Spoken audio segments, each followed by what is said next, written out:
Buenos días a todas y todos. Muy bienvenidas y bienvenidos a este webinar sobre migración y cambio climático, un desafío para los derechos humanos.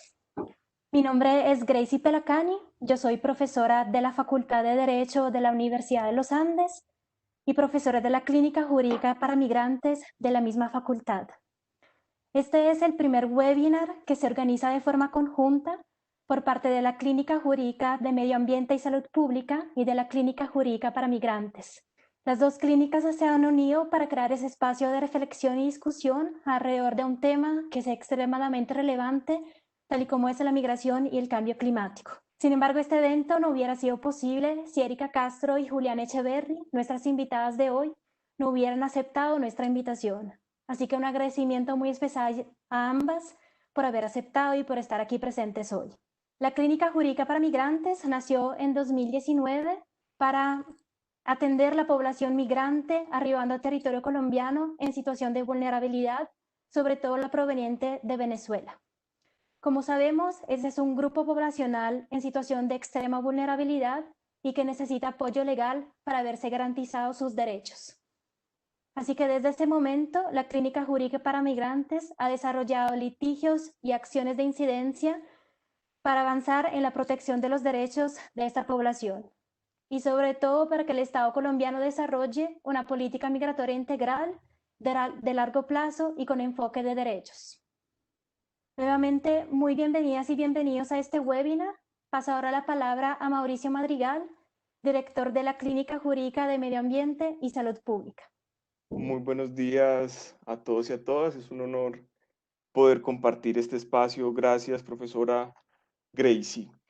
Bueno, nuestra clínica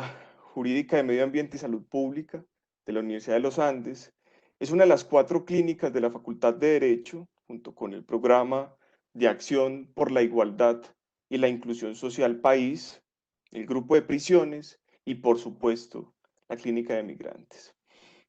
Nuestro objetivo es desarrollar un espacio incluyente, multidisciplinario, de práctica jurídica para las y los estudiantes, que por supuesto contribuya con la prevención de conflictos ambientales y con la garantía de los derechos a la salud y a un ambiente sano.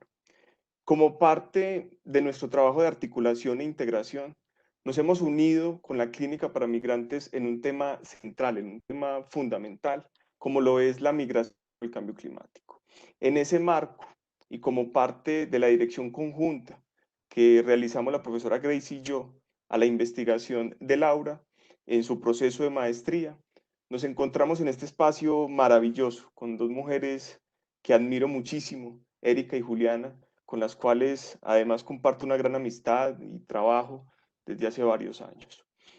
En ese sentido, quisiera agradecer, por supuesto, a la Facultad de Derecho de la Universidad de los Andes por todo el apoyo a esta iniciativa, a la Clínica de Migrantes por su generosidad y confianza. Saben que valoro muchísimo la gran labor que realizan. Por supuesto, también a Laura por su disposición, su deseo de realizar una excelente investigación y a nuestras invitadas, expertas, lideresas, con un gran corazón y sensibilidad para desarrollar estos temas fundamentales tan pertinentes en estos momentos tan complejos que nos encontramos. Gracias a todos y a todas y bueno, les cedo la palabra a Laura.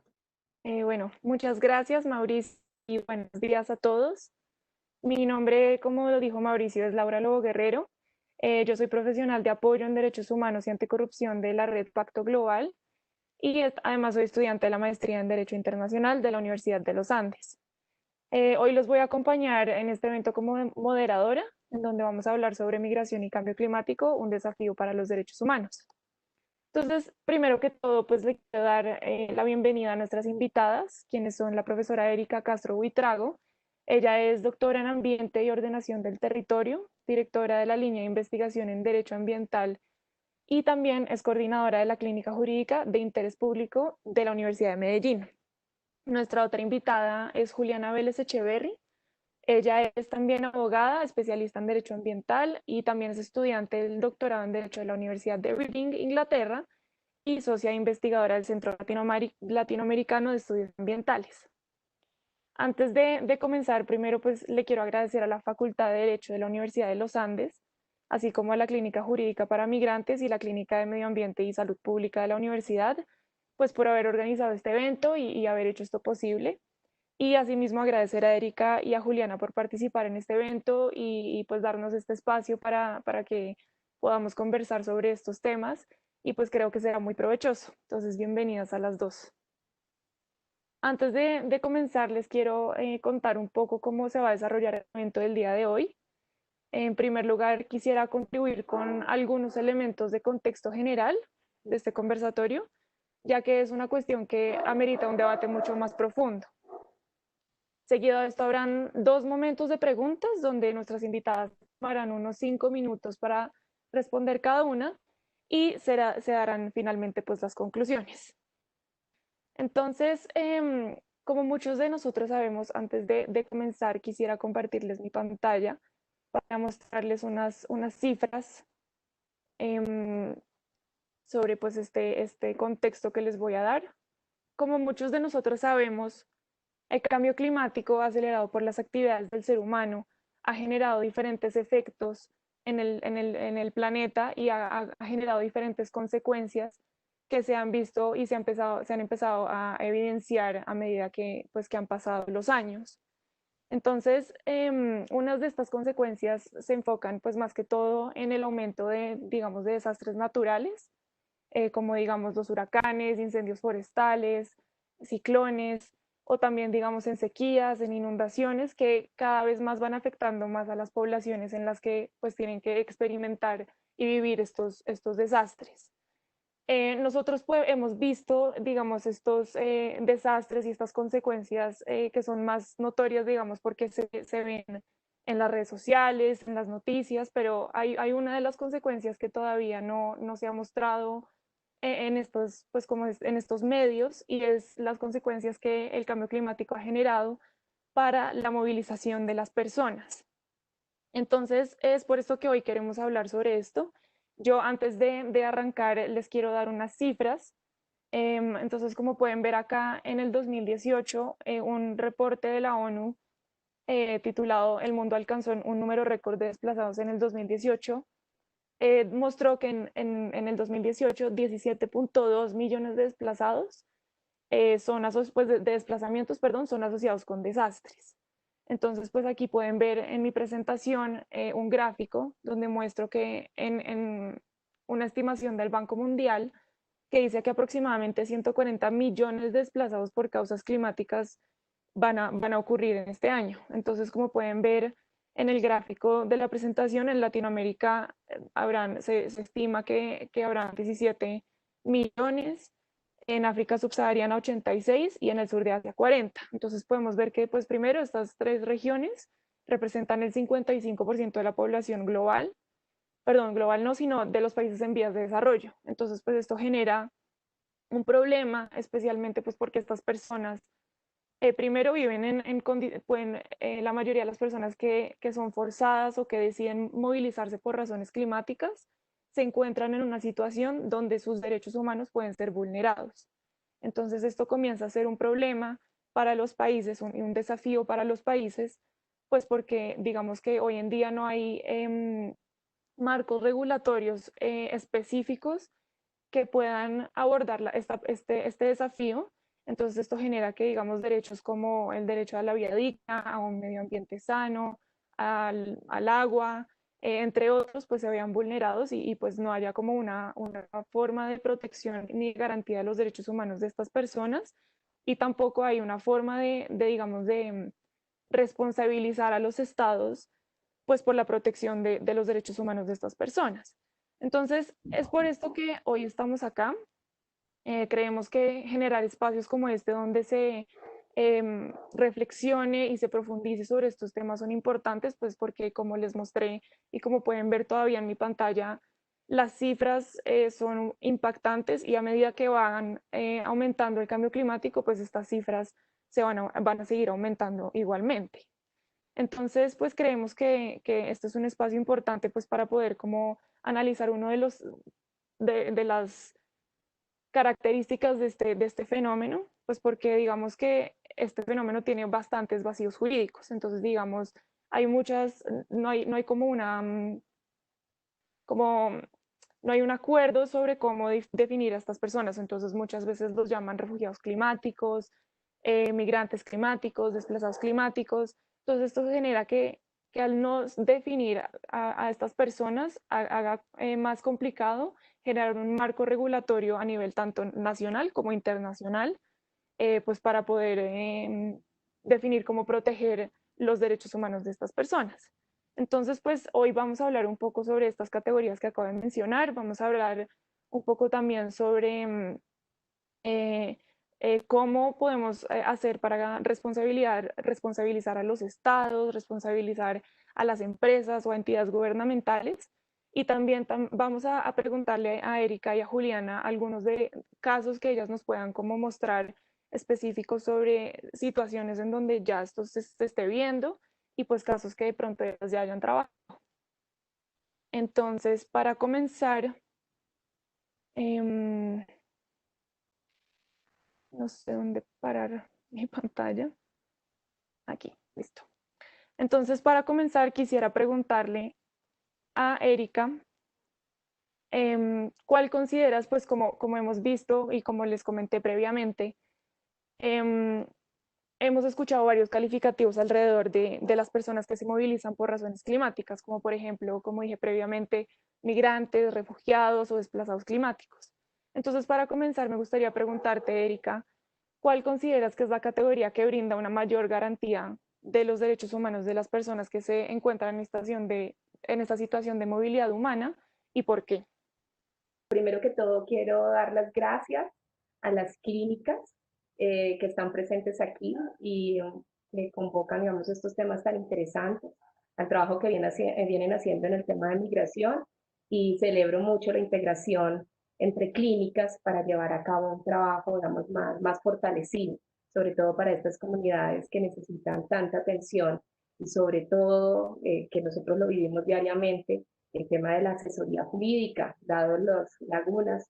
jurídicas que tenemos, no tenemos unas normas especiales para trabajar estos temas en el país. Y bueno, hoy en el evento pues vamos a ver que hay bastantes debilidades desde el punto de vista del derecho internacional, incluso, y pues ni se diga nuestro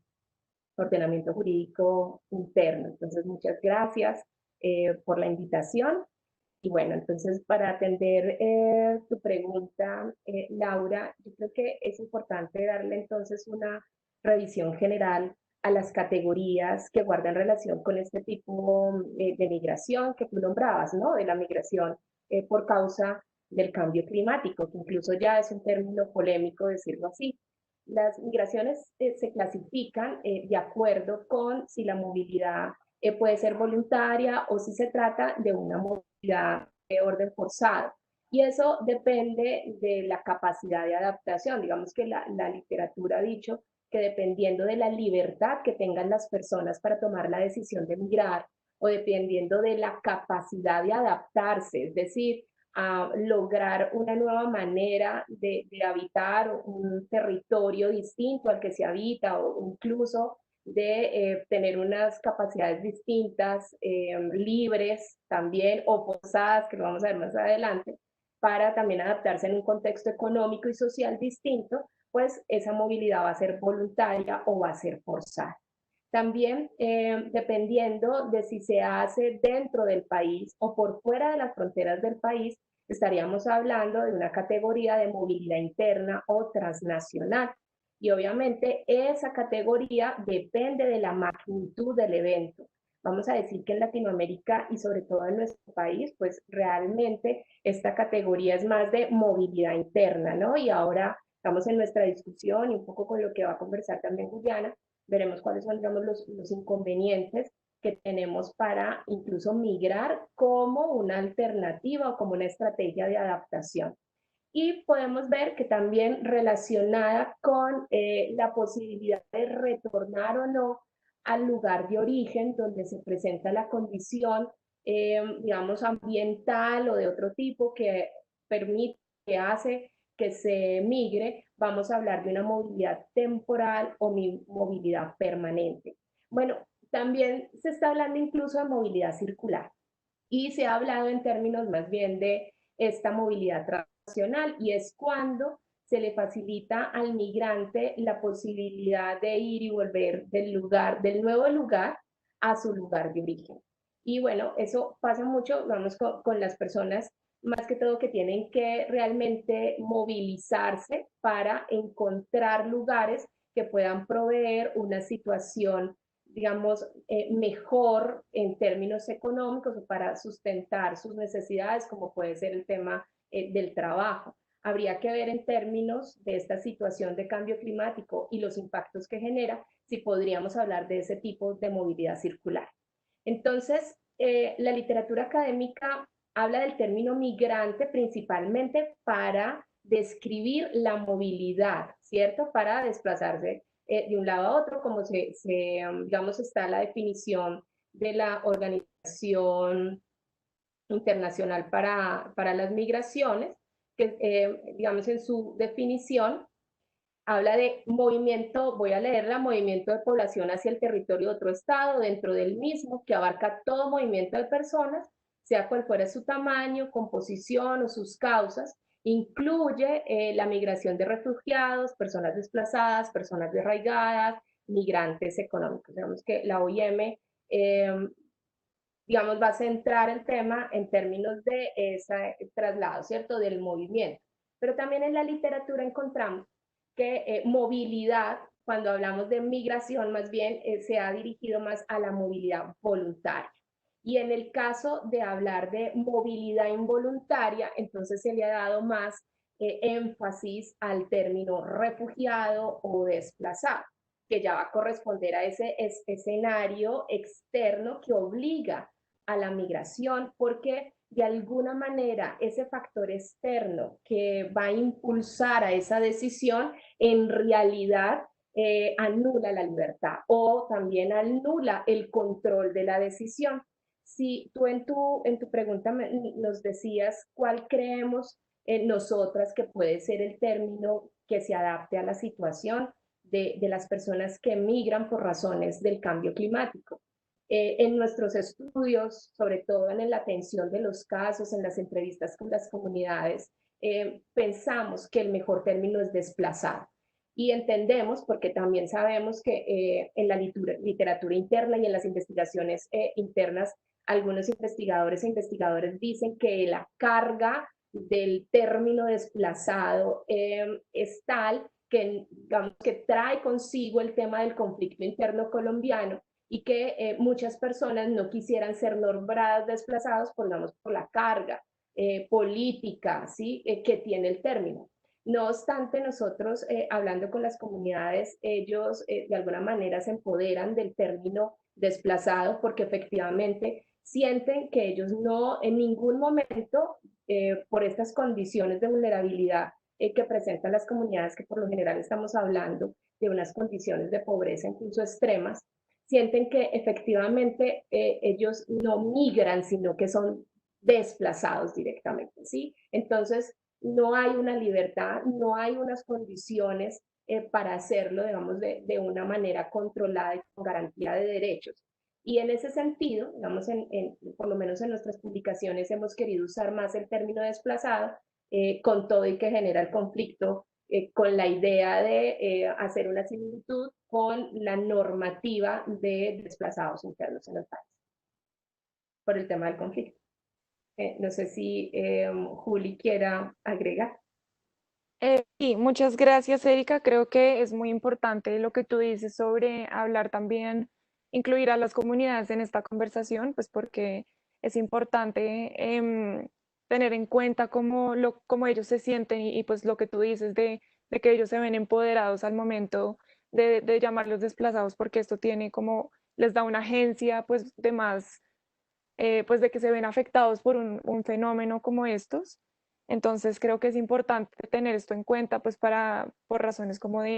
para la investigación. Y pues sí, Juliana, te doy paso a ti, te hago la misma pregunta, no sé si quieras que te la vuelva a hacer. Pues igual te la hago. ¿Cuál consideras que es la categoría que brinda una mayor garantía a los derechos humanos de las personas que se encuentran en esta situación de movilidad humana, y por qué? Vale, muchas gracias Laura y bueno, también muchas gracias a la clínica por la invitación, pero también por crear este espacio para hablar de un tema que yo creo que todavía es bastante invisibilizado en el país y a nivel internacional. Con respecto a la pregunta de Laura, antes de abordar el tema de las categorías, yo quisiera poner algunas cuestiones eh, para llamar la atención sobre cuáles son, digamos, los elementos que se tienen que tener en cuenta a la hora de pensar las categorías. La primera cuestión que yo quisiera llamar la atención y que Erika ya tocó de alguna manera es el mito de la migración. Y es que el acto de migrar de por sí no es un acto problemático. La migración es un claro ejemplo de un mundo en el que vivimos interconectado, en el que siempre nos estamos moviendo, pero que también es restringido bajo un proteccionismo nacional e internacional y por eso, digamos, la migración en términos internacionales toca diversos temas que también vienen a este análisis de las migraciones en el marco del cambio climático. Lo importante de entender la migración simplemente como un acto que no es problemático es entender que hay ciertas circunstancias y condiciones a partir de las cuales migrar es un acto voluntario, migrar también es un derecho o otras condiciones en las que migrar también es un acto involuntario o es un acto forzado. En los eventos asociados al cambio climático, y que es importante preguntarse también cuando nos pensamos en las violaciones de derechos humanos que padecen las personas que están padeciendo estos impactos del cambio climático, es clave centrarse en el elemento de la fuerza y la voluntariedad o no de migrar, y que el problema o la crisis o la violación de derechos humanos surge cuando las personas son por un lado, puede pasar, pueden haber dos opciones, puede ser que las comunidades sean obligadas a migrar, sean obligadas a dejar el lugar que habitan, o por el contrario, hay comunidades también que están obligadas a quedarse y por ende sufrir las consecuencias de dicho evento. Me explico. Cuando ocurre un evento relacionado con el cambio climático, digamos una inundación, algunas familias van a tener la posibilidad de migrar antes o migrar después, pero solo el hecho de emigrar implica cierta agencia y cierta capacidad para hacerlo. Pero también existen otras situaciones en las que estas familias no tienen ni la agencia ni la capacidad para migrar y se quedan allí, que es lo que la literatura llama también como poblaciones atrapadas, y que tiene que ver con que no tienen la posibilidad de emigrar y se quedan en un lugar de riesgo, expuestas a mayores violaciones, a graves violaciones a los derechos humanos. Otro punto que es importante tener en cuenta es que la movilidad humana como resultado del cambio climático es multicausal. Hay muchas causas que tienen que ver con ese acto de la migración, de la movilidad, y es muy difícil saber el nivel de influencia del clima.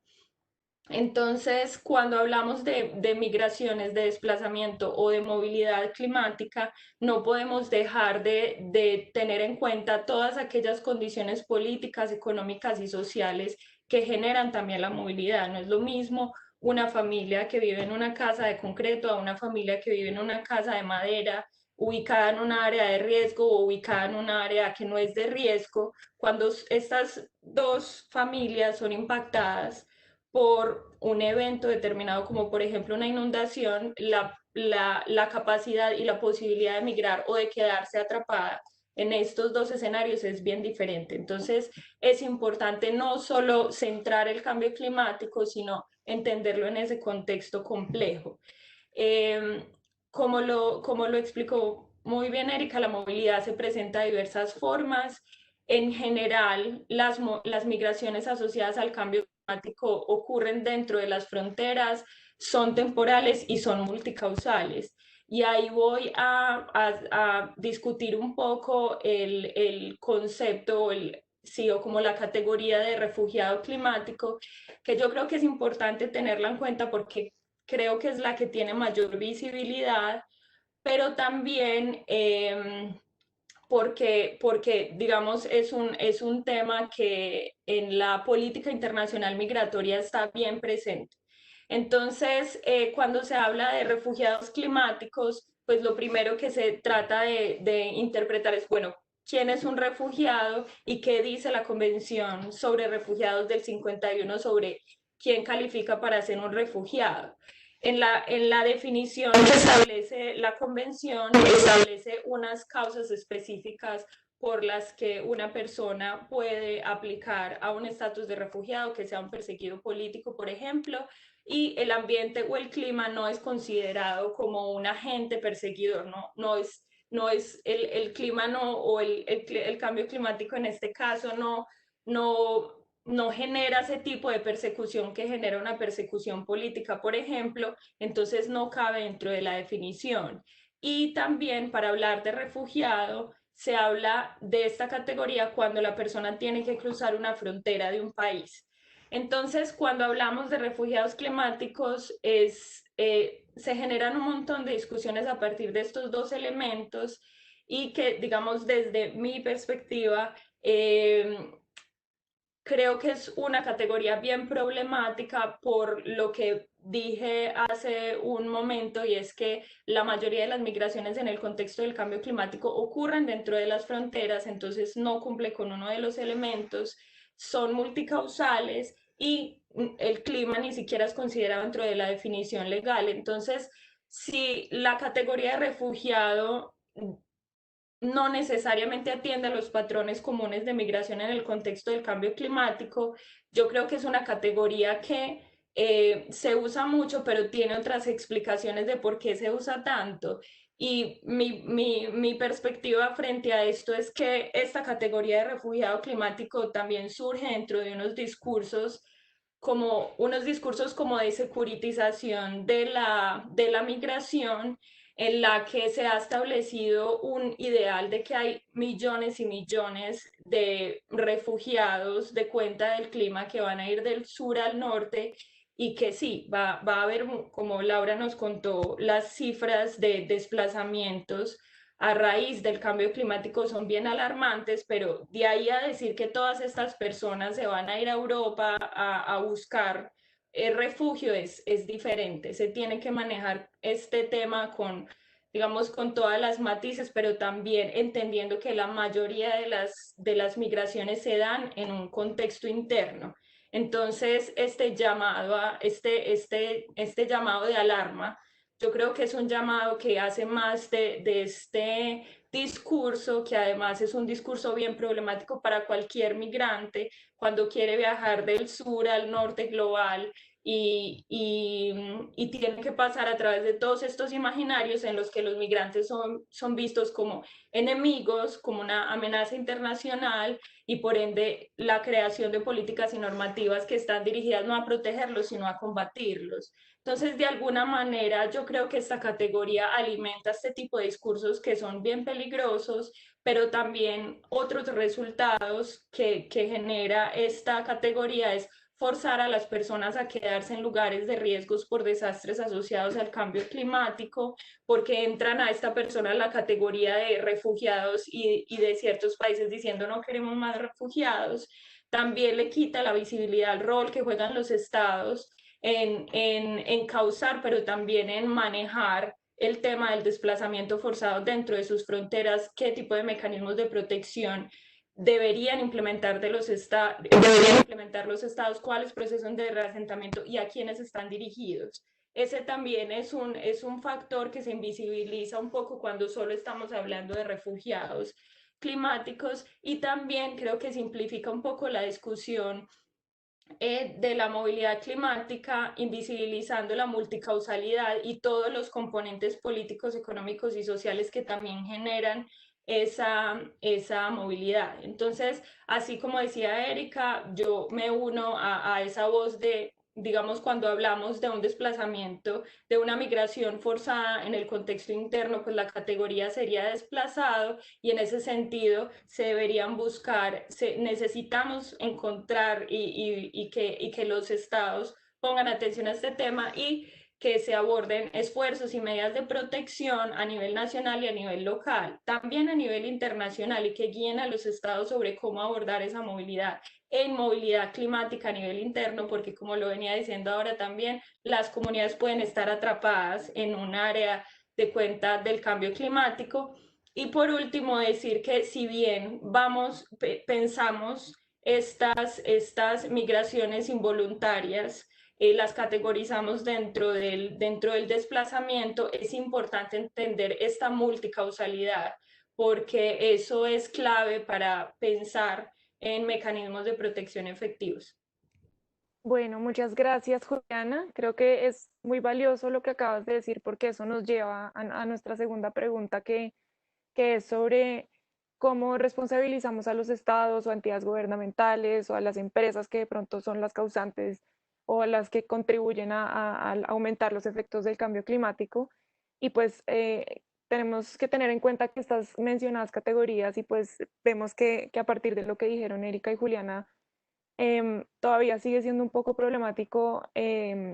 cómo definir pues a estas personas que se movilizan. Aún así existan pues como estos debates. Entonces, se evidencia que para algunas de estas categorías existen marcos regulatorios, como estabas diciendo tú, Juliana, por ejemplo, para los refugiados, que es, digamos, la Convención de 1951. Pero, digamos, en casos de las categorías de, digamos, migrantes o desplazados climáticos, no tenemos un marco pues marcos regulatorios a nivel internacional, y los que ya existen pues resultan ser insuficientes para proteger los derechos humanos de estas personas. Pues como decías tú, Juliana, muchas de estas ocasiones estas personas tienen o pues se ven obligadas a quedarse dentro de sus territorios, y aún así dentro de sus territorios todavía se ven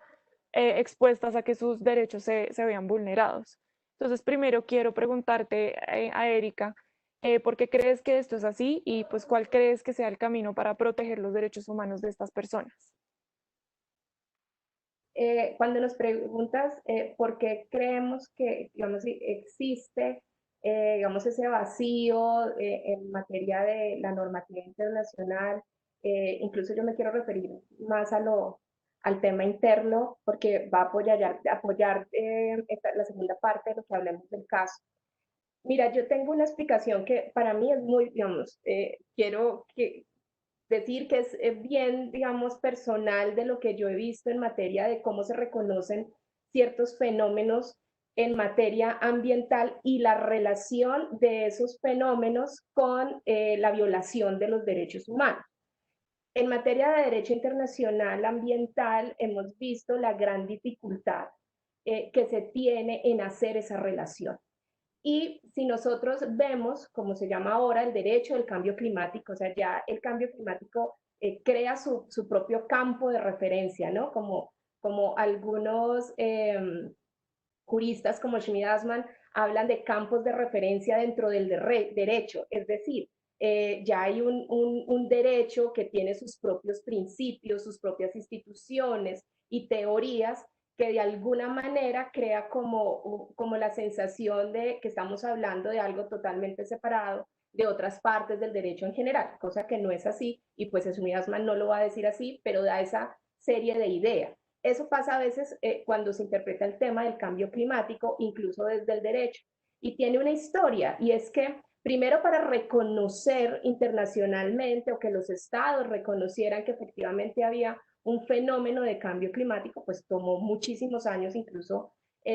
para los científicos, demostrar que efectivamente estaba habiendo una variación del clima que no era la normal y que estaba siendo provocada por los humanos, ¿sí? Como se dice, pues por un efecto antrópico. Y yo creo que ese mismo sentido es el que ha seguido el tema de reconocer la idea de que este factor tan importante de variabilidad climática generada por los seres humanos, y ahí tendremos que decir por las actividades del ser humano, por esta revolución o de estas revoluciones industriales, ha tenido también ese mismo camino tortuoso de reconocimiento, de vincular que efectivamente los impactos que genera este anhelado, ¿sí?, crecimiento y desarrollo económico, como lo hemos entendido, digamos, en en la forma de ver nuestra relación con el bienestar, ese comprender, digamos, llevar a comprender incluso en el nivel internacional a los estados de que ese camino llevó a algo tan desastroso como provocar una variabilidad climática que finalmente va a terminar yendo en contra de nuestros derechos, violando los derechos de las personas e infortunadamente de los más vulnerables, porque cuando empecemos a revisar más el tema con los casos, pues vamos a encontrar que son las personas en condiciones de pobreza las que van a sufrir más. En todo caso, hay una frase muy interesante que dice, los desastres naturales, la contaminación ambiental, los impactos ambientales son totalmente democráticos. A todos nos va a llegar. Lo que pasa es que a uno nos va a llegar con más fuerza que a otros sin mayor impacto. Entonces yo pienso que el no existir todavía un acuerdo internacional, un instrumento internacional obligatorio, vinculante para estos estados, es porque todavía cuesta reconocer que efectivamente se equivocó el modelo de desarrollo, se equivocó incluso por la comunidad internacional y que nos está causando unos graves efectos en nuestros derechos. Esa, digamos, yo les decía, es mi posición muy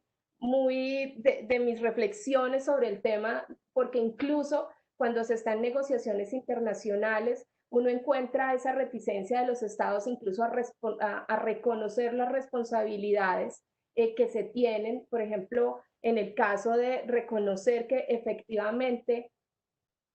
se debe establecer la responsabilidad, ¿no? Y en ese caso, identificar cuáles serían unos compromisos totalmente, digamos, concretos, prácticos, incluso en términos económicos de los estados, y yo creo que todavía eso,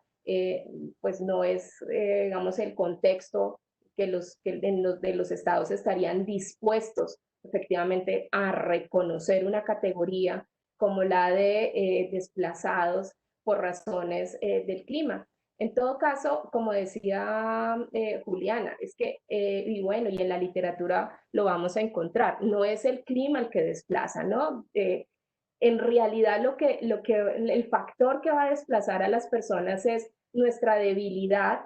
para adaptarnos a la variabilidad climática, y esa debilidad tiene que ver con la responsabilidad de los estados, que además también estamos hablando de unas deudas históricas con las comunidades. Entonces, hay que vincular, digamos, el tema ya, digamos, hablando de internacionalmente, entonces, ¿cuáles serían los marcos jurídicos que sí estarían siendo aplicables? Entonces, tenemos que hablar del tema de riesgos, ¿no? De la gestión de riesgos de desastre y todos los instrumentos internacionales y plataformas y compromisos internacionales que se tienen alrededor. Entonces, uno podría decir que allí hay un marco jurídico interesante, internacional e incluso interno, para manejar la situación. Y ahí es donde viene lo que les digo, ¿no? Esa deuda histórica de los estados, porque no estamos hablando de normas justo de esta década solamente. Estamos hablando de normas ya, sí, incluso que desde el siglo pasado que empiezan a identificar riesgos, puede ser que no desde la vinculación del cambio climático, pero que cuando nosotros llegamos, por ejemplo, a un estado colombiano, pues la deuda histórica es que no se ha hecho lo que se tenía que hacer en su momento, y ahora cuando el tema del cambio climático se hace más, digamos, más evidente y sus impactos son más fuertes, pues se suma a esa debilidad institucional o a esa poca voluntad que se ha tenido históricamente en el país para trabajar el tema de desastres. Entonces, digamos, en el campo internacional, además por ejemplo, el marco de acción de Sendai, que reconoce efectivamente la necesidad de implementar estrategias para trabajar el tema de la gestión de desastres vinculado a la variabilidad climática, es uno de los, digamos, del tema clave, ¿no? O digamos, de los marcos claves de acción, y ahí podemos ver, por ejemplo, ya para ir pasando al ordenamiento interno, que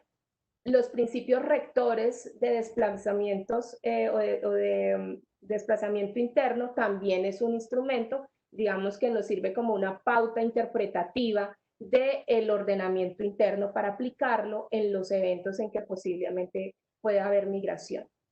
Bueno, en el campo del derecho interno, nosotros lo que hemos encontrado en nuestra investigación es que a pesar de que el tema de la migración por causa de cambio climático, incluso el panel intergubernamental de cambio climático o IPCC, conocido por las siglas en inglés, desde 1990 había identificado que uno de los impactos más graves que iba a tener este fenómeno era en las comunidades y su desplazamiento. Y luego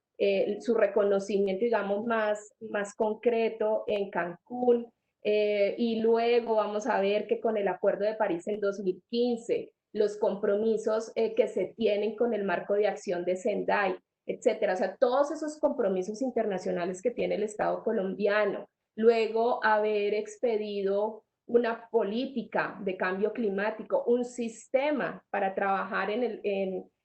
las estrategias de cambio climático, encontramos que no se abordó el tema de la población, el tema de la vulnerabilidad y la migración. Y a eso le vamos a sumar que tampoco las estrategias de adaptación o de reparación, que podríamos decir también como puede ser el reasentamiento, también llamado, digamos, en la legislación colombiana indistintamente como reasentamiento o reubicación. En el marco internacional, a ese tipo de estrategias también se le ha llamado, por recomendación de Naciones Unidas, relocalización planificada. ¿Qué quiere decir eso? Que el Estado, el gobierno, establece de manera preventiva un escenario de movilidad, en este caso por motivos de cambio climático, y existe un marco jurídico garantista de los derechos, no solo para proveer la atención de emergencia en el momento de si estamos en un evento repentino, para atender a las familias que se desplazan, sino también para establecer las condiciones o del retorno o de habitar en un nuevo lugar. En materia entonces de ese marco interno, nosotros en Colombia tenemos una deuda, ¿sí? No solo en lo que tiene que ver con reconocer las normas y digamos las debilidades que se han tenido para gestionar los desastres naturales, pero también la deuda dentro de nuestro propio sistema para trabajar el cambio climático. O sea, el ordenamiento jurídico que se ha construido sin las poblaciones, sin tener en cuenta las víctimas. Solo para terminar, llama muchísimo la atención que cuando se lee la política pública de cambio climático y se lee la línea base, se lee el contexto, pues se cita que uno de los problemas más graves va a ser el desplazamiento de personas, es la migración y la violación de derechos como, por ejemplo, la seguridad, el derecho a la alimentación, la seguridad alimentaria y, bueno, me gustaría más decir la soberanía alimentaria. Y de eso no se habla en ninguna estrategia específica que lo haya dado, digamos, establecido la ley que aprueba la política de cambio climático. Yo creo que me extendí un poco más, entonces lo dejo ahí para saber la opinión de Julián. Muchas gracias, Erika. Creo que varias cosas importantes, dijiste varias cosas importantes. La primera es la parte internacional, que pues vemos que, como tú lo dijiste, es un desafío para crear un marco regulatorio vinculante y eficiente entre los estados, pues precisamente porque varios estados pues desarrollados tienen una deuda importante con los países en desarrollo. Y esto pues a medida del tiempo y a medida de que se han creado diferentes convenios y convenciones para poder lograr, digamos que de alguna forma mitigar esto, ha generado grandes debates a nivel internacional. Y lo segundo es pues la parte de que los países internamente pues tienen una deuda también con sus poblaciones y que también es muy importante considerar a las poblaciones al momento de generar pues marcos regulatorios para poder solventar esta crisis y pues este desafío al que se enfrentan estos países. Entonces, Juliana, otra vez te hago la misma pregunta. ¿Por qué crees que esto es así y cuál crees que sea el camino para proteger los derechos humanos de estas personas? Vale, muchas gracias. Yo voy a hacer una intervención corta porque creo que Erika ya abordó algunos puntos claves y no vale la pena repetir. Pero bueno, simplemente agregaré 3, 4 cosas sobre esto. Yo creo que una de las razones por las que creo que las cosas son así está conectado con algo que ya mencioné en mi intervención anterior, y es que ha habido una mayor atención al tema de refugiados que al tema de desplazados. Y eso tiene una explicación que yo digo, una de las explicaciones, pueden haber muchísimas más, pero también como estos discursos también impactan cuáles son las normas que creamos o cuáles son los focos de atención en temas claves de derechos humanos. Creo que no solo el discurso de la seguridad alrededor de la migración ha aportado a que haya una visión como muy cerrada sobre los refugiados climáticos y no expandida a todas las otras formas de desplazamientos o migraciones que se dan. Y es que también en el marco internacional se denota un discurso que es como un discurso humanitario, donde se presiona mucho que debemos hablar de refugiados porque existe la convención, porque hay mecanismos a través de la convención, etcétera, pero que queda flojo a la hora de identificar todas esas diferencias y todas esas formas en las que se dan las migraciones. No diferencia entre la agencia para migrar, entre la migración como una medida de adaptación también. No diferencia, por ejemplo, que también pueden haber procesos de reasentamiento que con unos lineamientos de derechos humanos podrían ser una forma de adaptación también. Tampoco aborda la migración como un derecho y tampoco aborda todas estas migraciones multicausales, temporales y locales. Un caso bien relevante en este tema es el caso de Kiribati. En Kiribati hay un programa bien bonito que se llama Emigrar con Dignidad, y si usted lee en cualquier medio de comunicación, incluso en las discusiones internacionales sobre Kiribati, Kiribati es como las comunidades de Kiribati son como la cara de los refugiados climáticos.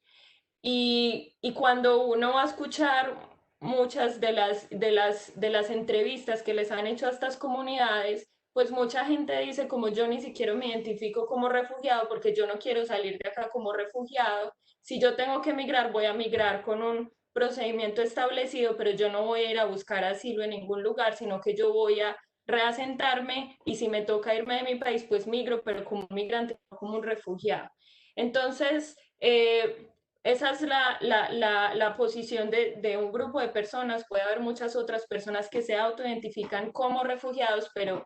lo que quiero llamar la atención es que hay varias diferencias y que es importante también entender cómo las comunidades se autoidentifican y cómo interpretan el evento y la situación en la que están afectados por el cambio climático y cómo nombran esas violaciones de derechos humanos.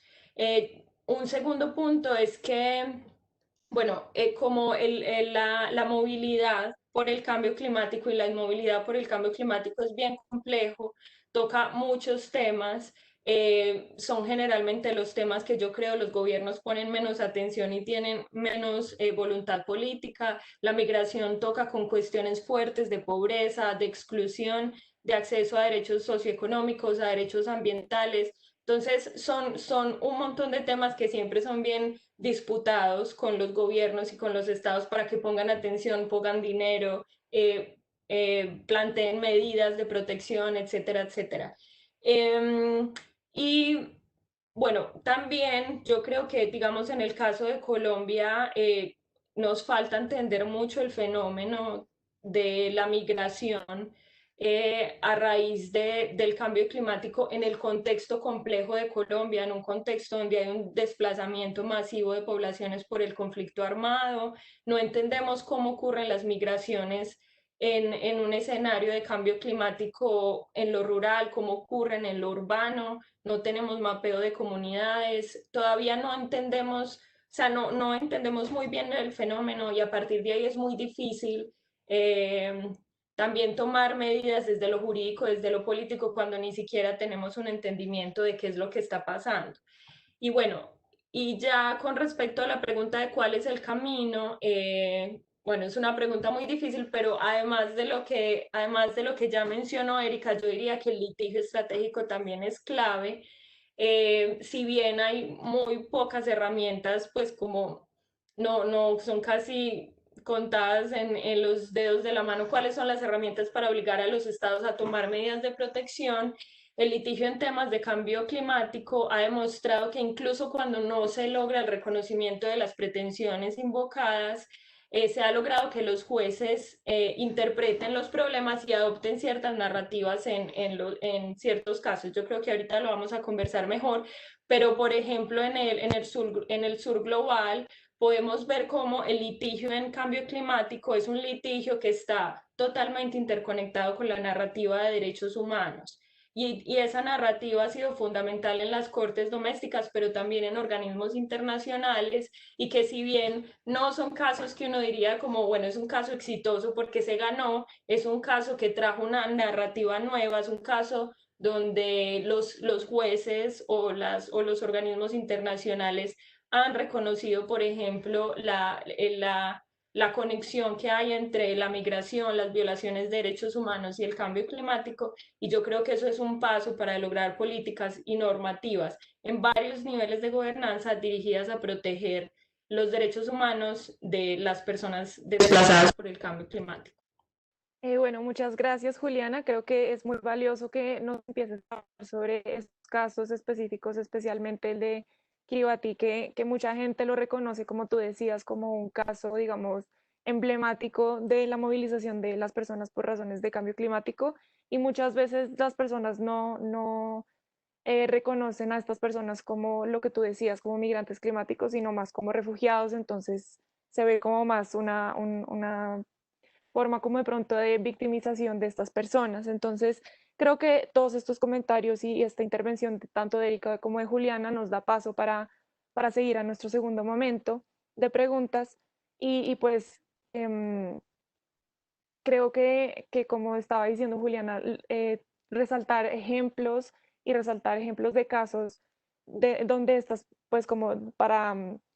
mostrar en qué momento estas personas se movilizan por razones de cambio climático y en qué momento no, es importante pues para la discusión de este espacio. Entonces, nos gustaría primero, Juliana, que si quieres puedas continuar dándonos algunos de ejemplos de casos relacionados con la migración y pues cambio climático, más que todo a nivel internacional. Y después le daremos paso a Erika para que nos cuente un poco qué casos han trabajado específicamente relacionado con personas que se movilizan por razones climáticas. Y si es así, pues que nos cuente qué tipo de herramientas y estrategias jurídicas se utilizaron al trabajar sobre este. Entonces, le doy la palabra a Julián nuevamente. Vale, muchas gracias. Bueno, les voy a contar de dos casos, un caso sobre refugiados climáticos y otro caso que voy a empezar con este otro caso, que es un caso bien emblemático y es un caso que toca temas de migración, pero también toca muchos otros temas, porque como venimos diciendo, el cambio climático y las migraciones puede afectar muchos otros aspectos de la vida de las personas.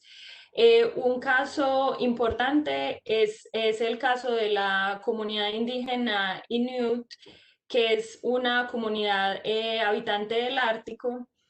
y que en el 2005 interpone una petición ante la Comisión Interamericana en la que alega que los Estados Unidos, por acción y por omisión, ha contribuido al cambio climático, y esa contribución al cambio climático lo que ha hecho es generar violaciones a los derechos de la comunidad, específicamente los derechos a la cultura, a la propiedad, la tierra ancestral y la vivienda. Este caso es un caso bien bonito porque ellos lo nombran como el derecho a vivir en el frío o el derecho a estar en el frío. Y a partir de ahí hacen como el marco en el que plantean, digamos, la estrategia de litigio, que bueno, lo hacen con ONGs y muchos otros actores que ayudan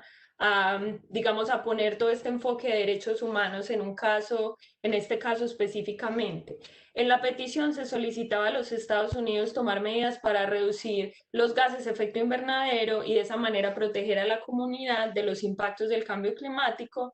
y la comunidad manifestó que ellos básicamente dependen del frío, que su hábitat estaba amenazado, lo que implicaría, entre muchas otras afectaciones, el hecho de migrar. Este caso, como muchos otros casos, fue un caso en el que no hubo un reconocimiento ni una manifestación por parte de la Comisión Interamericana positiva. También tener en cuenta que la Comisión Interamericana no tiene autoridad para ordenar a un país reducir los gases de efecto invernadero.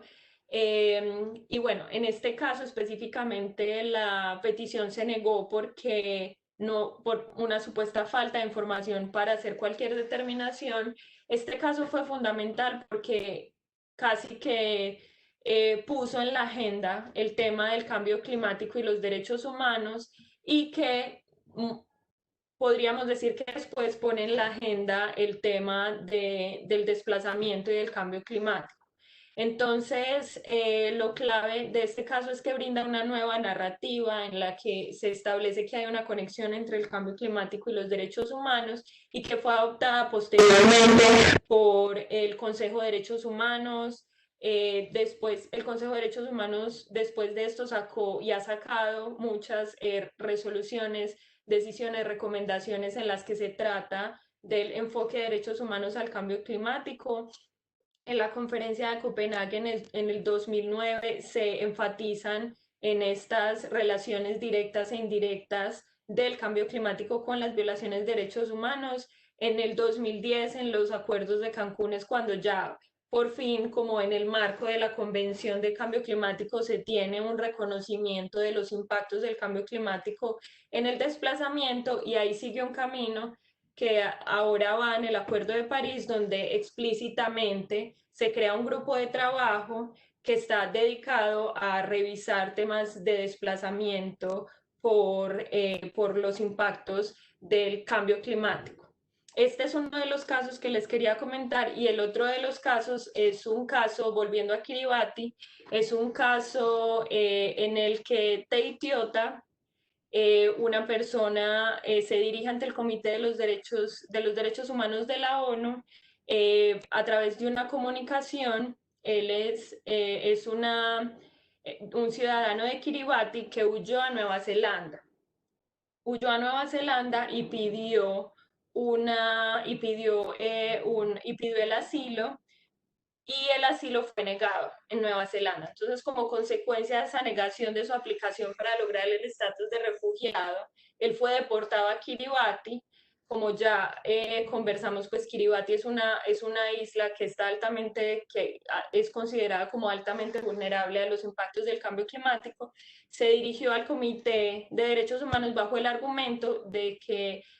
los estados tienen la obligación de no deportar a las personas a un territorio determinado cuando hay razones sustanciales para creer que existe un riesgo de daño irreparable para esa persona, y el justificar el riesgo del daño irreparable básicamente en que Kiribati en algún momento iba a desaparecer. Este caso es más reciente, no tengo la fecha, pero creo que es de 2018. Este caso generó un debate muy interesante sobre el derecho a la vida, sobre la migración climática, pero también es interesante toda la discusión que hay alrededor de la violencia del cambio climático en estos contextos. En este caso tampoco hubo una respuesta afirmativa por el comité. El comité dijo: no hay una violación al derecho a la vida bajo la Convención de los Derechos Civiles y Políticos con la deportación,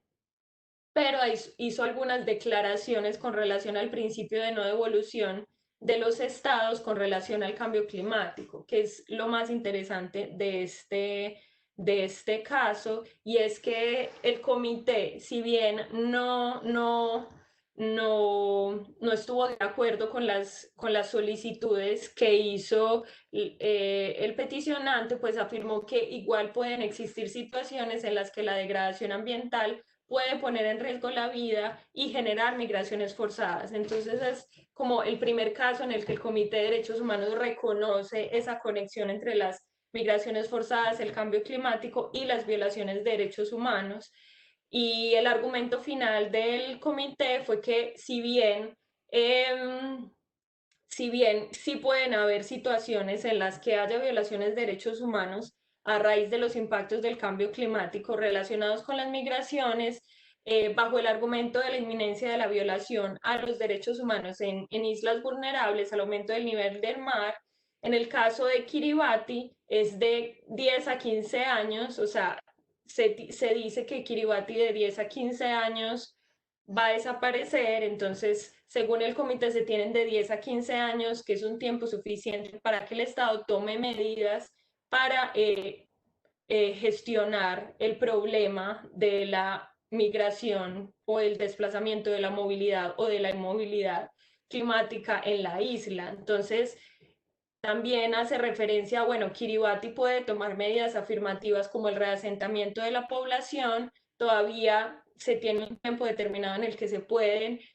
hacer ciertas cosas, por lo tanto, Nueva Zelanda no vulneró el derecho a la vida del reclamante. Entonces, este caso es bien interesante porque permite muchas reflexiones a través del derecho a la vida, el cambio climático, la migración climática, la violencia del cambio climático, pero también resaltar cómo estos casos empiezan a crear unas otras formas de entender el derecho, otras formas de entender el cambio climático y también como otras formas en las que abordemos el tema de la movilidad y de la inmovilidad climática. Muchas gracias, Juliana. Creo que es muy importante tener en cuenta estos casos, pues como si bien lo dices, estos casos también permiten como empezar a avanzar en la cooperación internacional de los estados frente a crear marcos regulatorios, pues para poder proteger a estas personas que se movilizan por razones climáticas. Todavía estos casos ponen en evidencia una de las grandes cuestiones que pues quedan abiertas, que como estábamos hablando previamente, sigue siendo la responsabilidad internacional de los estados. Entonces, pues quisiera preguntarle a Erika ahora, pues que si ustedes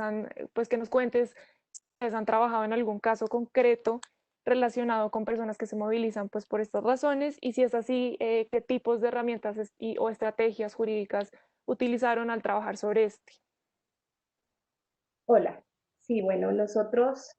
en la Clínica Jurídica de Interés Público de la Universidad de Medellín venimos trabajando en un caso desde hace mucho tiempo.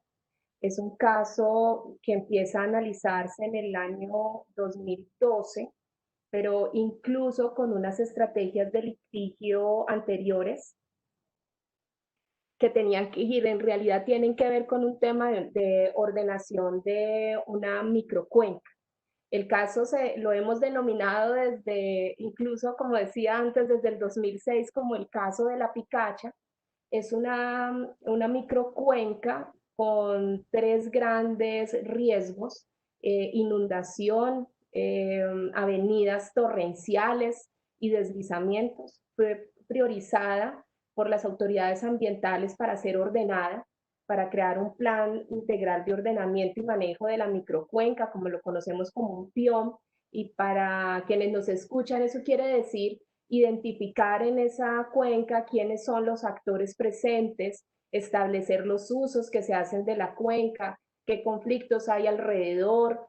cómo poder trabajar incluso con todas esas comunidades para tener una perspectiva de cómo sería un mejor vivir, ¿no? Un mejor estar, un bienestar en la cuenca. Entonces, hay que decir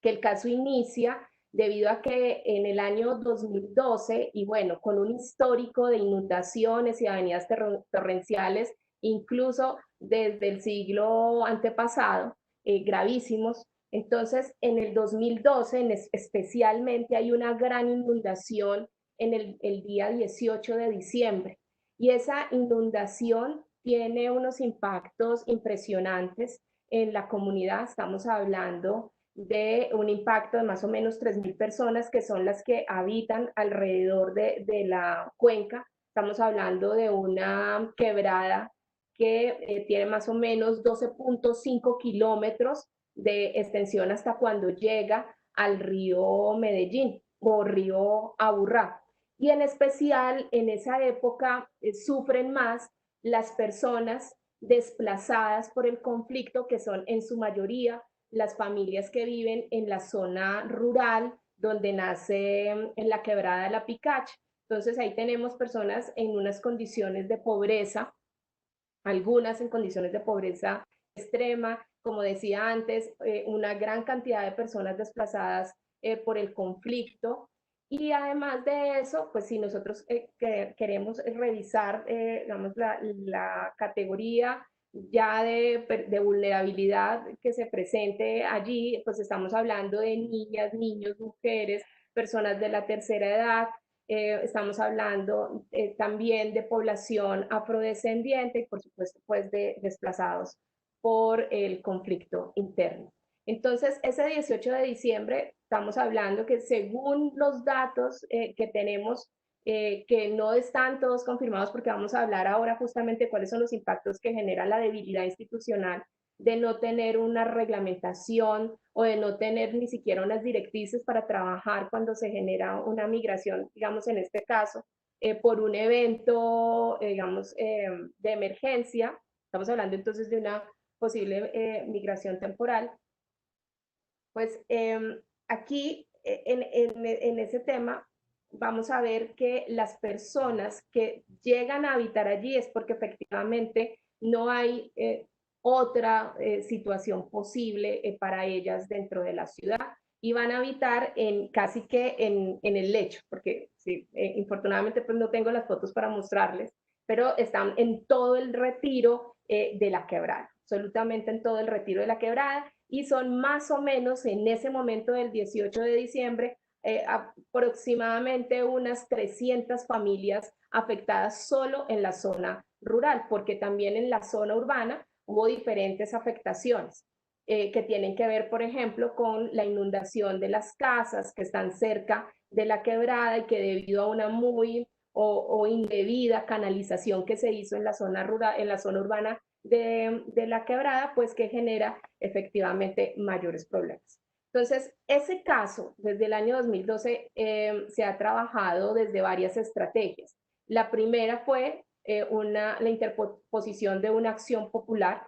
con una medida cautelar que estaba dirigida a la atención de la población afectada, ¿no? La acción popular inicia con el reclamo de cumplir la ordenación de la cuenca, porque desde el año 2009 se había expedido, se había aprobado el PION, ¿no? El plan de ordenamiento. Y ese plan de ordenamiento tenía también, digamos, dentro de sus objetivos, la creación del plan de gestión de riesgos. Y entonces, en ese caso, hasta el año 2012 no teníamos ninguna de las acciones. Bueno, otra de ellas, por ejemplo, en la zona rural tenía que ver con la creación de un parque lineal y aparte de eso, de la revisión de la canalización que se había hecho en su momento de la quebrada. La medida cautelar, en cambio, iba más dirigida hacia las comunidades y es hacia la atención de las comunidades que en ese momento, digamos del 18 de diciembre, algunas se tuvieron que desplazar y otras por su condición de vulnerabilidad o de pobreza extrema tuvieron que permanecer allí, como lo decía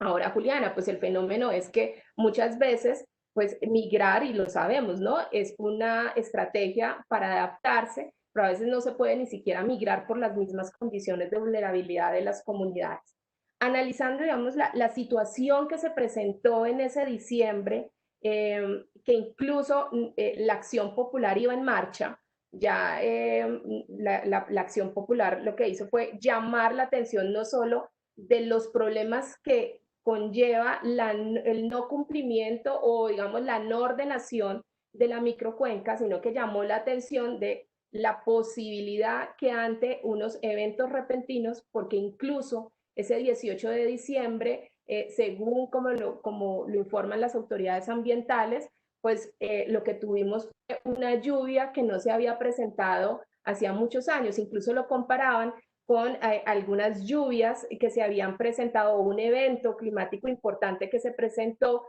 en el siglo XIX, cuando justamente por causa de esa quebrada hubo un desastre que se llevó incluso debido digamos, al desplazamiento de unas grandes rocas, una catedral, una iglesia muy importante en su momento en la ciudad. Entonces, cuando identificamos la situación, ahí es donde nos damos cuenta que ante eventos de variabilidad climática o eventos de emergencia tan repentinos como este, pues no hay efectivamente una regulación que pudiera enfrentar o que le pudiera dar, digamos, los instrumentos jurídicos, en ese caso, al alcalde de la ciudad para reaccionar en términos de estamos ante un evento real de variabilidad climática, donde hay una comunidad que, digamos, en este caso, porque hay un evento repentino, va a estar afectada, pero que lo va a estar, ¿sí?, hacia el futuro, y lo que tenemos que planear es o un reasentamiento en el lugar o adaptar las condiciones en el lugar, o definitivamente tenemos que ver cómo efectivamente se hace una relocalización planificada o si se quiere un reasentamiento cumpliendo con unas garantías que efectivamente digamos, lleven a la protección de los derechos de esas personas. Entonces, ahí es donde efectivamente empieza el análisis de la situación de la migración en las ciudades. A partir de eso empezamos una investigación y le preguntamos incluso a varios municipios, a las ciudades principales, les preguntamos, ¿ustedes tienen regulación? ¿Hay algún decreto, acuerdo local que permita establecer cuál es la ruta, digamos, de los que podría llevarse a cabo si hubiera un evento repentino o si se tuviera que hacer un proceso de reasentamiento ocasionado por un desastre natural, incluso vinculado al cambio climático, a la variabilidad climática? Y nos encontramos que en ningún municipio existía una regulación. Incluso lo que encontramos fue que los municipios confunden el tema con los subsidios de vivienda. Entonces, siempre lo que nos contestaban es, nosotros tenemos regulación sobre subsidios de vivienda o también la figura de arrendamientos temporales. Entonces, lo que ha sucedido desde el punto de vista jurídico es que los alcaldes reaccionan, digamos, con las estrategias que pueden tener, que tanto están fortalecidas o son adecuadas. En esas estrategias, pues lo que hemos visto es que no lo están, porque son estrategias que se vienen usando para la atención de desastres de manera general. Y ya hablábamos antes, nuestra deuda histórica o de estos gobiernos locales en materia de prevención y luego pues de la gestión de la emergencia. Entonces, lo que se activa es ese tipo de estrategias, ¿no? No hay un reconocimiento especial de estas comunidades que tienen que desplazarse debido a un evento o que efectivamente están viendo paulatinamente sus derechos amenazados y vulnerados, como puede ser la soberanía alimentaria, ¿no? La gente paulatinamente va viendo cómo todas las garantías de un bienestar en el territorio pues se están viendo amenazadas, pero no existe un reconocimiento de ese hecho, ni existe tampoco el reconocimiento de la categoría de víctima, porque lo que nosotros encontramos es que estamos ahí identificando es una actuación humanitaria, ¿sí? de los alcaldes, de los gobiernos locales, un reconocimiento de damnificados, pero no en realidad están reconociendo un sujeto de derechos, ¿no? Unas comunidades, unas mujeres, unos hombres, niños que tienen unos derechos y que esos derechos se protegen con unas garantías específicas. Una cuestión, y me estoy extendiendo muchísimo, pero quiero dejar, digamos, como el panorama general de lo que vimos en materia jurídica, es también que al no haber una ley general, ¿sí?, que reconozca la categoría de la que estamos hablando, de las víctimas, ya sea que hablemos de desplazados o no, por condiciones del cambio climático, y en este caso yo diría más por condiciones de la debilidad de la administración pública, de no haber atendido previamente el llamado, digamos, de sus compromisos internacionales y no haberse, digamos, dispuesto a la adaptación de cambio climático en esas comunidades. Al no haber una ley, yo ya les decía, la política de cambio climático, las leyes generales que tenemos y que están tratando el tema no establecen directrices parámetros de actuación a los gobiernos locales en esos eventos. Entonces, como eso no existe, al final los tenemos que remitir a las otras normas, por ejemplo, a la norma, a las leyes de ordenamiento territorial. ¿Y qué vamos a encontrar en las normas de ordenamiento territorial? Pues que el alcalde es el que asume todas las competencias y cuando nosotros leemos esas normas hablan de reubicación y están relacionadas directamente, bueno, con la gestión del riesgo. No queremos decir que el tema de cambio climático se debe desligar de la gestión del riesgo, al contrario, hay que lograr, ¿sí?, que los sistemas actúen coordinadamente, pero definitivamente que se reconozca la variabilidad climática como un escenario posible de desplazamiento de personas. Entonces, los alcaldes inician la actuación a través de estas competencias que le dan las normas de ordenamiento territorial y las normas de gestión de riesgos y desastres. Y lo que encontramos ahí es algo que hemos llamado, digamos que se llama así en la literatura, que son actuaciones informales. Entonces, la actuación informal quiere decir una serie de procedimientos que tienen que ver con atenciones de las personas, incluso que tienen que ver con el tema de entregar la ayuda de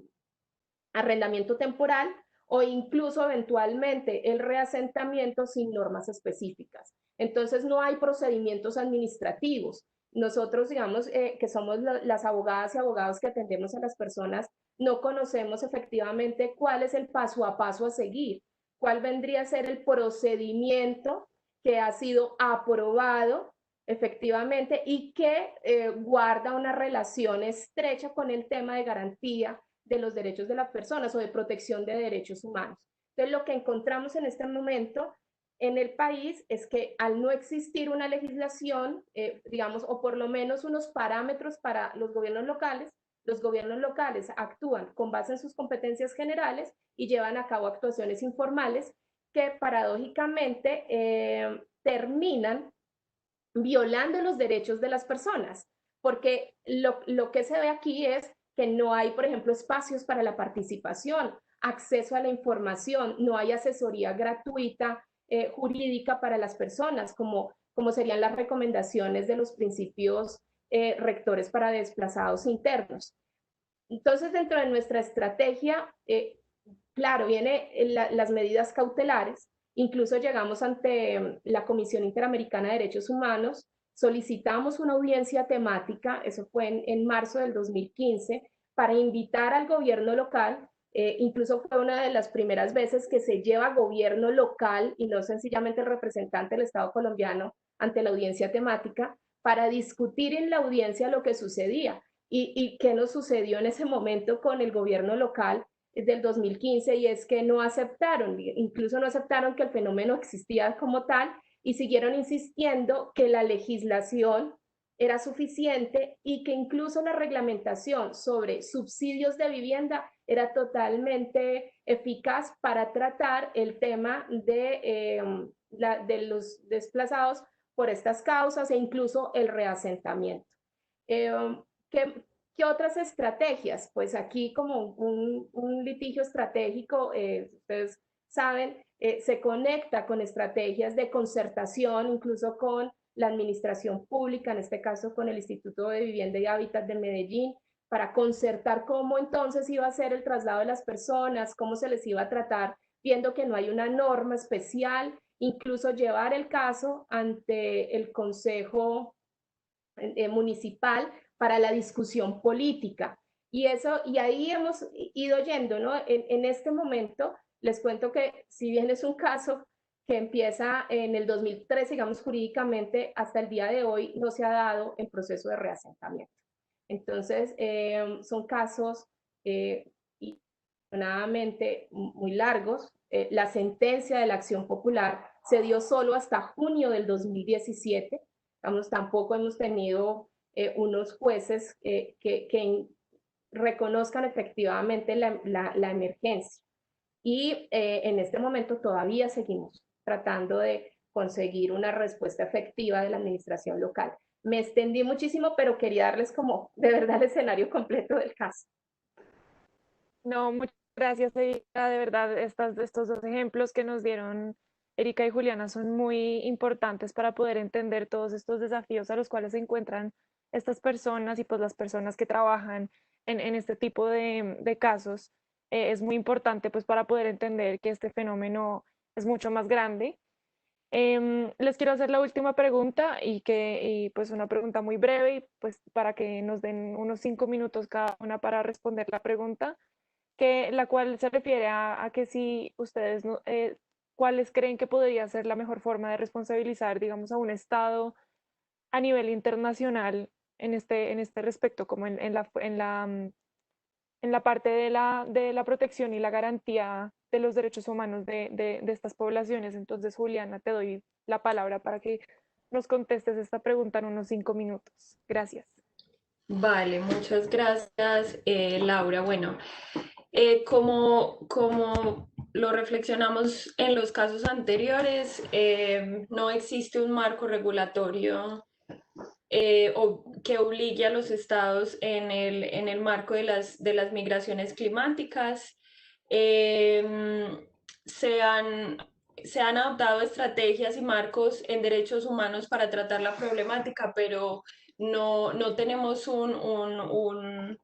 regulación, digamos, en el marco de la Convención del Cambio Climático, del Protocolo de Kioto, en el que se establezca específicamente medidas para proteger los derechos humanos de las personas que están impactadas por el cambio climático. Si uno mira la forma como se ha reconocido esta situación en perspectiva, vemos que ha habido algunos avances, pero son avances lentos y que hoy yo creo que, bueno, hoy no tanto con el tema de la pandemia. Yo creo que ahora el COVID está trayendo toda nuestra atención y con toda la razón, obviamente, pero por ejemplo, hablando del año pasado, donde el tema del cambio climático estaba ahí en la política internacional, en el montón de movimientos sociales que se dieron en el mundo alrededor del cambio climático, podemos ver que el cambio climático está ahí, pero también como pensar en una agenda internacional que también priorice a las comunidades, las personas que finalmente son las que padecen las peores consecuencias del cambio climático. Uno de esos como avances es el grupo de trabajo en desplazamiento en el marco de la Convención sobre Cambio Climático que se crea en el Acuerdo de París, pero que no tiene un mandato para regular, tampoco tiene un mandato para crear obligaciones relacionadas con las migraciones climáticas y tampoco encontramos, digamos, en el marco de regulación del cambio climático algo que nos permita como establecer la responsabilidad de los estados o de las compañías o de,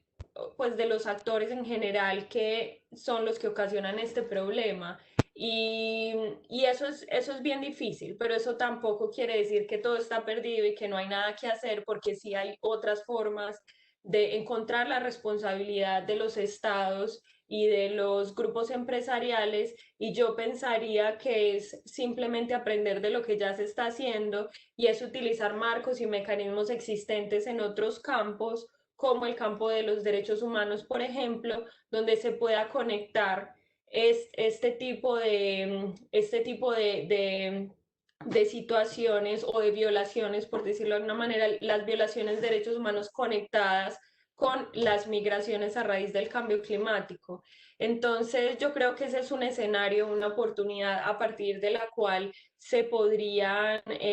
ver escenarios en los que se busque la responsabilidad, no solo en el marco de los derechos humanos, también en el marco del derecho internacional a nivel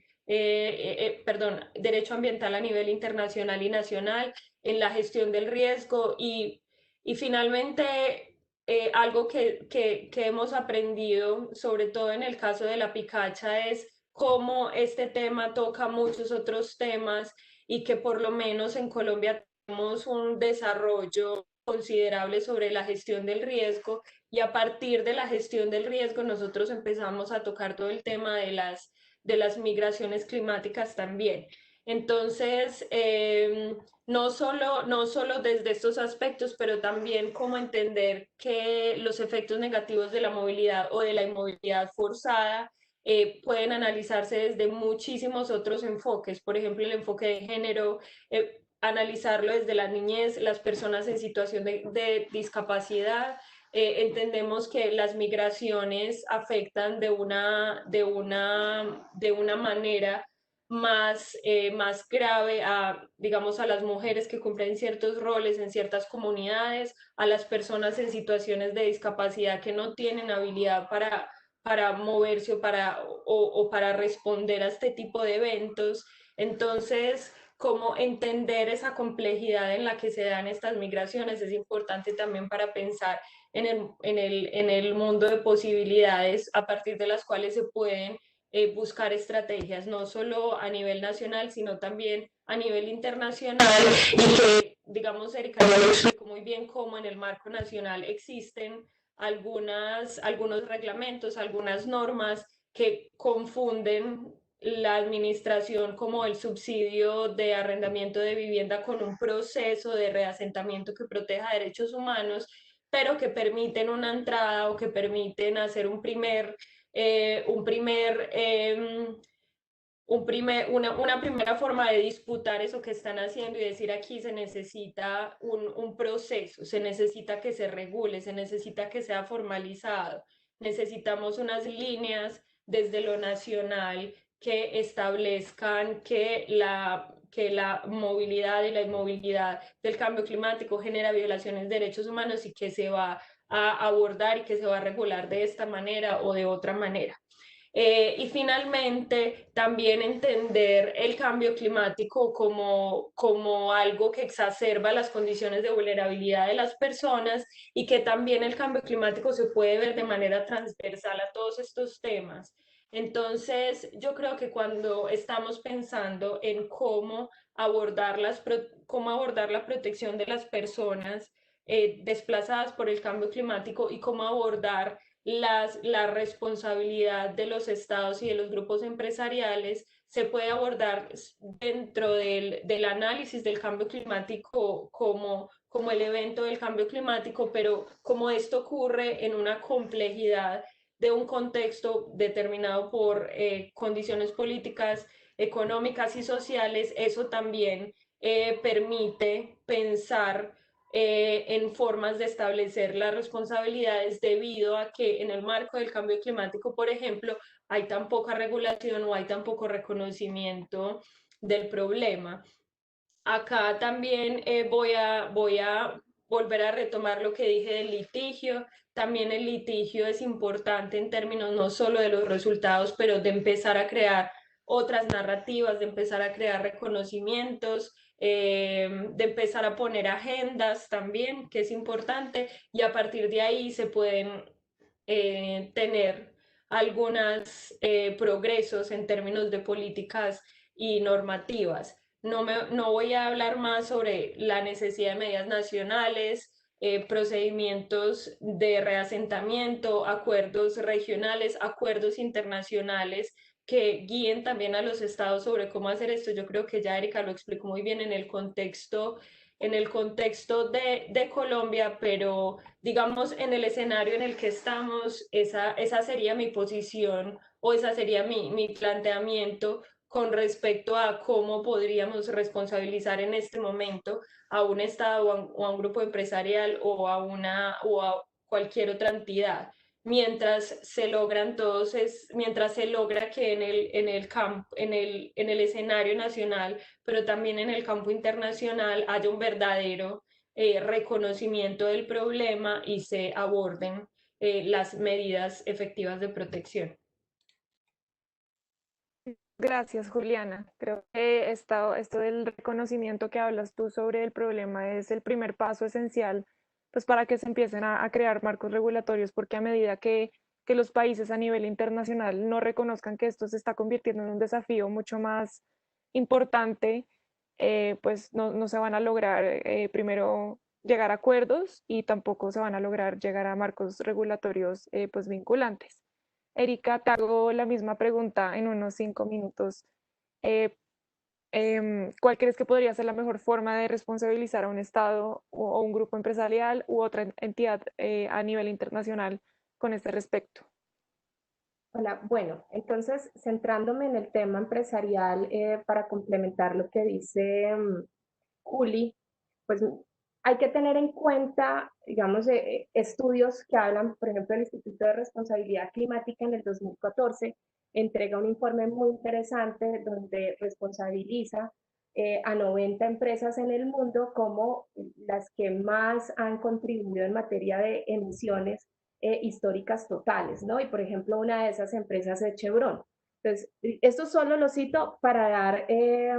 la idea de que efectivamente tenemos un problema con las empresas, ¿cierto? Son responsables de gran parte de las emisiones que provocan el cambio climático y ahí la cuestión que me imagino que muchos nos estamos o se están preguntando es, bueno, ¿y cómo responsabilizar a una empresa en concreto, por ejemplo,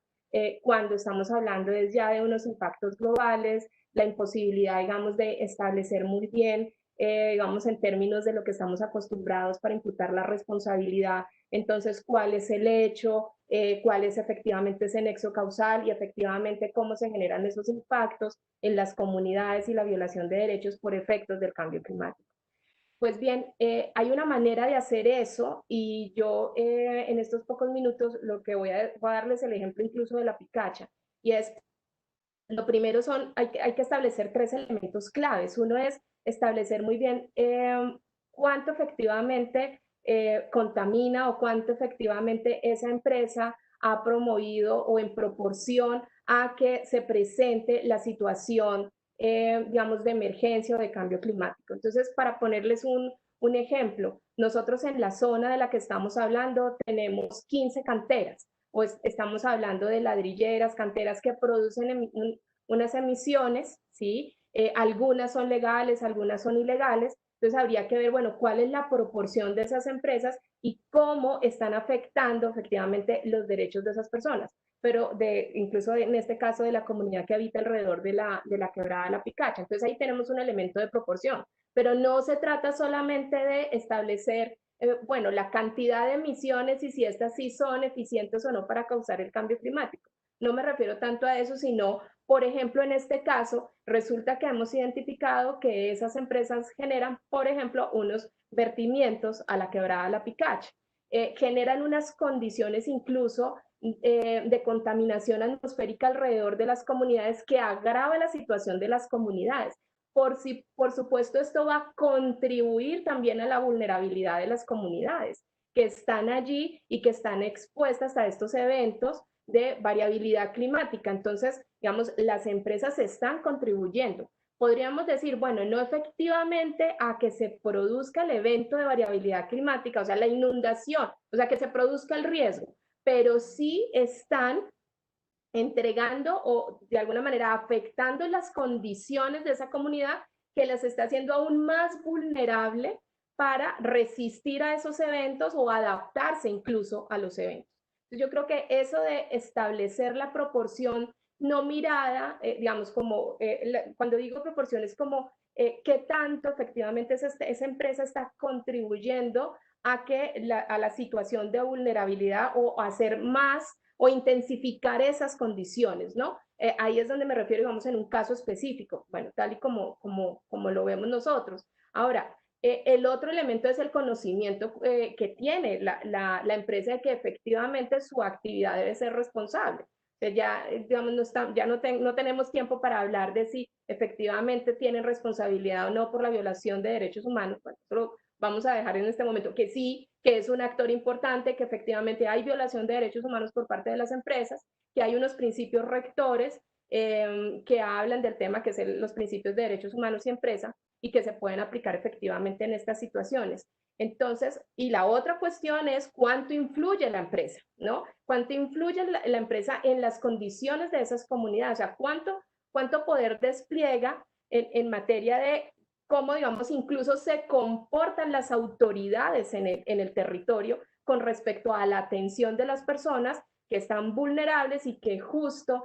pueden llegar a estar en una condición aún más precaria por la variabilidad climática. Entonces, no es que yo estoy diciendo directamente la empresa ocasiona la variabilidad, ¿cierto? O el efecto del cambio climático, pero sí son unos agentes muy importantes, responsables incluso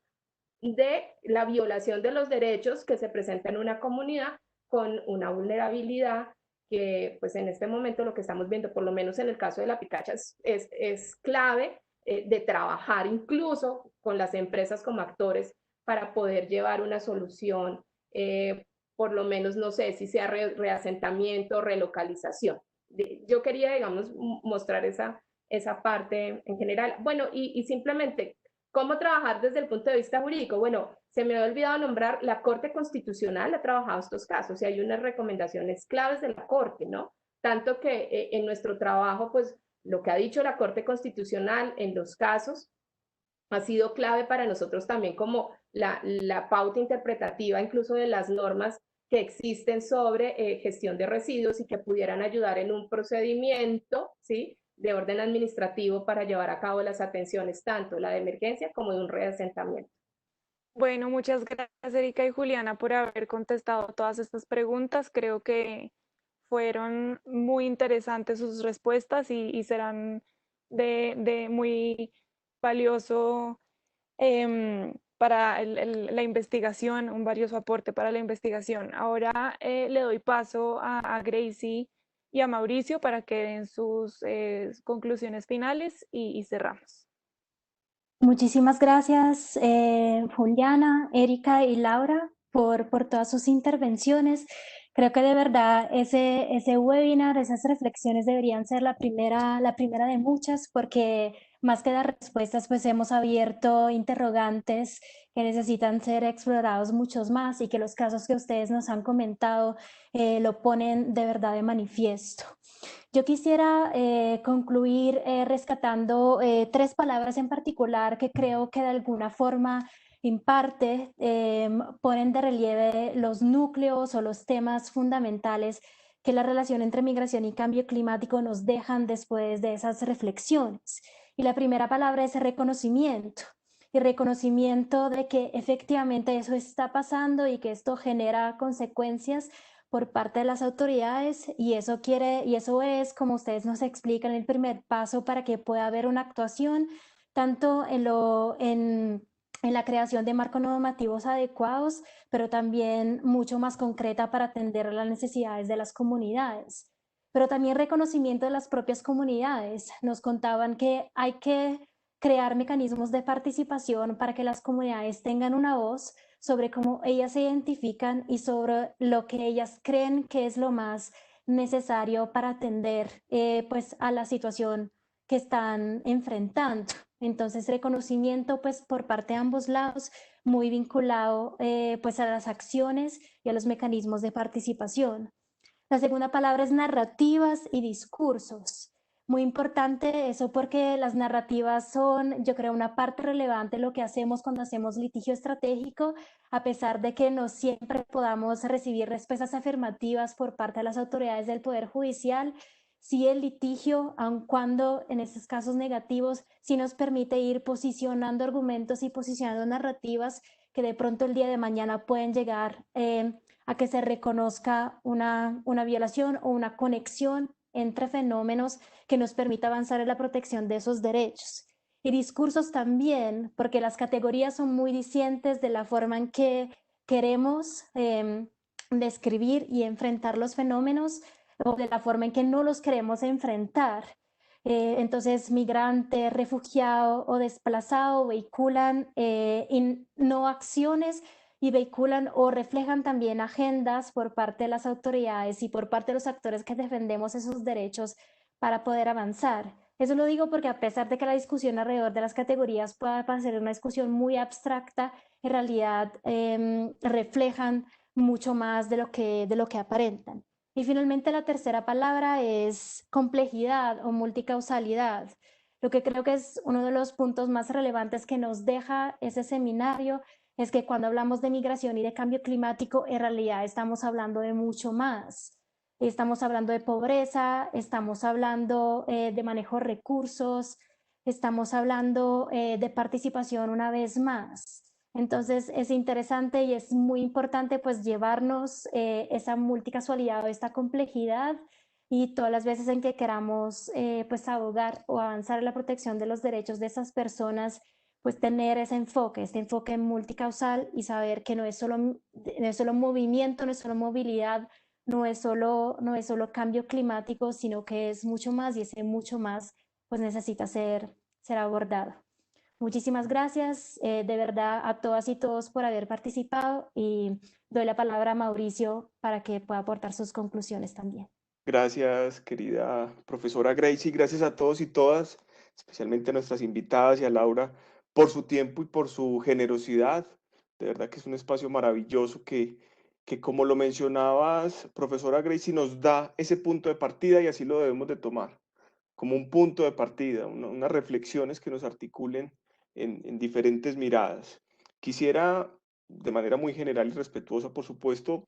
sintetizar algunas de las reflexiones que Juliana nos brindó, para destacar un poquitico estos puntos claves, estas ideas centrales. En un inicio, el mencionar que la migración como tal no es un acto problemático, es una reflexión fundamental y esencial de la cual partió todo lo demás, ¿no? Señalando que es un proceso social que se debe repensar como un acto voluntario y también como un derecho, por supuesto, integrando ese llamado fundamental que hace también Juliana al mencionar que el cambio climático debe entenderse desde esa complejidad y una vulnerabilidad asociada a los modelos de desarrollo. A su vez, otra parte fundamental que abordan ambas, Erika, más desde la casuística y desde el rol de la clínica, de la importancia del litigio estratégico de interés público, especialmente el litigio climático, para lograr la protección de los derechos humanos de las personas desplazadas por cambio climático. En los casos, y ahí viene un punto fundamental, en los casos que se abordaron, un aspecto que nos llamó mucho la atención y es cómo no necesariamente la victoria judicial está ligada a cambios estructurales, que pese a no tener esas victorias judiciales, sí se han dado reconocimientos muy relevantes que han beneficiado o que han contribuido con ese posicionamiento de la protección de los derechos de las personas desplazadas por cambio climático. Otro punto clave y otro punto fundamental, y es que se mencionó y que mencionaste particularmente, Juliana, es la necesidad de abordar recoger todos estos instrumentos, todas estas herramientas y enfoques, enfoque diferencial, enfoque de género, para poder dar una protección integral a estas personas desplazadas por cambio climático ante una clara deficiencia y ante unos claros vacíos de regulación, especialmente en el marco internacional. Entonces, reiterar esa felicidad que tengo de esta maravilla de espacio, de esa generosidad que tienen todas ustedes en ese liderazgo que desarrollan, agradecerle nuevamente a la clínica, a la profesora Gracie, a Laura y a la facultad y bueno, gracias por este espacio. Bueno, muchas gracias, Grecia y Mauricio, por esas conclusiones finales. Nuevamente quiero agradecer a la Universidad de los Andes y a las dos clínicas que nos apoyaron en la organización del evento. Y pues por último, agradecerle a Erika y a Juliana por haberse tomado el tiempo de estar acá y por haber participado en este provechoso evento, del cual sé que sacaremos unas conclusiones y reflexiones muy importantes. Y pues agradecer obviamente también al público por haber participado y por haberse quedado con nosotros estas casi 2 horas. Muchas gracias a todos y hasta luego.